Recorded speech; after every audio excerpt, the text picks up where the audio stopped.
Brachial plexus हमारा topic चल रहा था। तो ब्रेकियल प्लेक्सिस में हमने लेटरल कॉर्ड डिस्कस कर ली थी। अब मीडियल कॉर्ड और है ना पोस्टीरियर कॉर्ड और उनकी ब्रांचेस को डिस्कस करना है।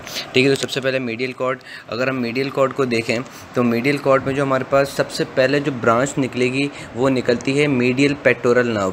ठीक है, तो ये जो मीडियल पेक्टोरल नर्व है, ये जैसे ही मीडियल कॉर्ड से इमर्ज आउट हो रही होगी तो उस वक्त ये क्या करेगी, ये कनेक्ट करेगी अपने आप को लेटरल पेक्टोरल नर्व के साथ। ये क्या करेगी, ये कनेक्ट करेगी अपने आप को लेटरल पेक्टोरल नर्व के साथ थ्रू अ कम्युनिकेटिंग ब्रांच। ठीक है, तभी हम कहते हैं कि अगर मीडियल पेक्टोरल नर्व जो है वो है ना सप्लाई करती है पेक्टोरलिस मेजर को, तो वो दो तरीक़ों से सप्लाई करती है। वैसे मीडियल पेक्टोरल नर्व जो है वो पेक्टोरलिस मेजर को सप्लाई नहीं करती, लेकिन सिर्फ दो तरीके ऐसे हैं कि जिसके थ्रू मीडियल पेक्टोरल नर्व जो है वो पेक्टोरलिस मेजर को सप्लाई करती है। वो दो तरीके कैसे हैं कि वो एक तरीका ये है कि वो अपनी एक कम्युनिकेटिंग ब्रांच देती है लेटरल पेक्टोरल नर्व को। तो फिर क्या होता है कि इसके फाइबर्स जो हैं वो लेटरल पेक्टोरल नर्व के अंदर चले जाते हैं, और जब lateral pectoral nerve clavipectoral fascia को पियर्स करके है ना सप्लाई करती है पेक्टोरलिस मेजर को, तो वो इसके फाइबर्स को भी ले जाती है। ठीक है, दूसरा तरीका ये कि जब ये मीडियल पेक्टोरल नर्व अपनी ब्रांचेस दे रही होती है ना पेक्टोरलिस माइनर मसल को, किसको दे रही होती है, पेक्टोरलिस माइनर मसल को। ठीक है, तो इसकी उस टाइम पे ही कुछ ब्रांचेस, किस टाइम पे, जब वो अपनी ब्रांचेस दे रही होती है पेक्टोरलिस माइनर मसल को and the interior chest wall. ठीक है, क्योंकि पेक्टोरलिस माइनर मसल भी हमारे पास इंटीरियर चेस्ट वॉल का मसल है। ठीक है, तो जब वो उनको ब्रांचेस दे रही होती है तो उस टाइम पे क्या होता है कि इसकी कुछ ब्रांचेस क्या करती हैं, उसी टाइम पे ही वो क्या करती हैं कि पियर्स करती हैं क्लेवी पेक्टोरल फेशिया को और सप्लाई कर देती हैं पेक्टोरलिस मेजर को। तो याद रखना कि क्लेवी पेक्टोरल फेशिया को कुछ इसकी ब्रांचेस जो हैं मीडियल पेक्टोरल नर्व की वो पियर्स करती हैं और सप्लाई करती हैं पेक्टोरलिस मेजर को, वरना rest of its branches are beneath pectoralis minor.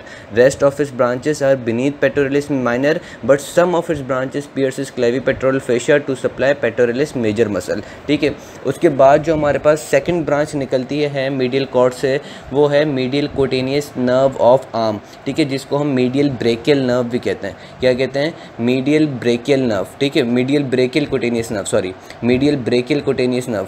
क्या कहते हैं, मीडियल ब्रेकियल कोटेनियस नर्व। कौन सी नर्व को, जो कि हमारे पास कुटेनियस नर्व ऑफ आर्म है। वो क्या करेगी, वो हमारे पास है ना यही कोरेकोब्रैकियलिस को पहले पियर्स करके फिर वो सप्लाई करेगी मीडियल एस्पेक्ट ऑफ है ना आर्म को। ठीक है, जो मीडियल आर्म है ना, मीडियल एस्पेक्ट ऑफ आर्म को, उसको है ना ये उसकी पूरी कुटेनियस सप्लाई बनाएगी। उसके बाद जो सेकंड ब्रांच निकलेगी, मैं अब जो ब्रांचेस बता रहा हूँ, थर्ड ब्रांच सॉरी, वो मैं ऑर्डर वाइज बता रहा हूँ जो कि मीडियल कॉर्ड से निकलती हैं। थर्ड जो ब्रांच निकलेगी वो निकलती है मीडियल एंटी ब्रेकियल नर्व। ठीक है, medial anti brachial cutaneous nerve. अब ये जो एंटी ब्रेकियल है ना, एंटी ब्रेकियल का मतलब होता है फोर आर्म। ठीक है, तो ये चीज़ याद रखना। इसी नर्व को हम है ना cutaneous nerve of four arm भी कहते हैं। इसको क्या कहते हैं, cutaneous nerve of four arm भी कहते हैं और एंटी ब्रेकियल नर्व भी कहते हैं। ठीक है, फिर ये ब्रांच इमर्ज आउट होगी। ये ब्रांच जो होगी ये भी हमारे पास है ना medial side of ulnar artery जो होगी ना, जो हमारे पास अल्नर आर्टरी वगैरह, अल्नर आर्टरी बोल रहा हूँ सॉरी, ब्रेकियल आर्टरी वगैरह जो होती है उसके मीडियल एस्पेक्ट के ऊपर रहेगी। आप तस्वीर वगैरह में भी देखना कि ये हमारे पास जो आर्टरी जो नर्व जो होती है ये हमारे पास क्या होती है कि है ना ये चेस्ट वाले रीजन से आएगी एक्जिला पे, एक्जिला के मीडियल एस्पेक्ट पे ही रहेगी और फिर ये हमारे पास है ना फोर आर्म के ऊपर चली जाएगी और फोर आर्म को है ना उसकी कुटेनियस सप्लाई बन जाएगी। कौन सी वाली ब्रांच थी, ये एंटी ब्रेकियल नर्व थी। ठीक है, उसके बाद हमारे पास जो थर्ड ब्रांच निकलती है, थर्ड ब्रांच जो हमारे पास निकलती है वो निकलती है हमारे पास ये क्या कहते हैं अल्नर, फोर्थ ब्रांच हमारे पास आ रही थी। तो ये जो फोर्थ ब्रांच जो अब हमारे पास निकलेगी वो निकलती है हमारे पास ये उसकी अल्नर नर्व। फोर्थ ब्रांच कौन सी निकलती है, फोर्थ ब्रांच निकलती है अल्नर नर्व। फोर्थ ब्रांच कौन सी निकलती है, फोर्थ ब्रांच निकलती है अल्नर नर्व। और अल्नर नर्व जो होती है वो हमारे पास क्या होती है कि ये हमारे पास चलती है मीडियल एस्पेक्ट ऑफ आर्म की तरफ। ठीक है, मीडियल एस्पेक्ट ऑफ आर्म की तरफ चलती है और फिर अल्नर नर्व जो होती है वो हमारे पास somehow at the medial aspect of arm के ऊपर ही वो क्या करती है कि वो पियर्स करती है ना मीडियल, वो जो मीडियल सेप्टम होता है उसको पियर्स करती है ताकि वो हमारे पास है ना पोस्टीरियर मीडियली हो जाए।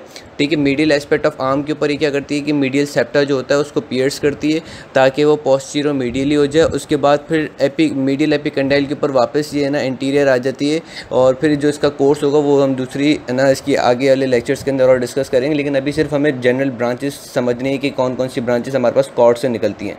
तो मीडियल कॉर्ड से हमारे पास कौन सी एक और ब्रांच निकली, ये अल्नर नर्व।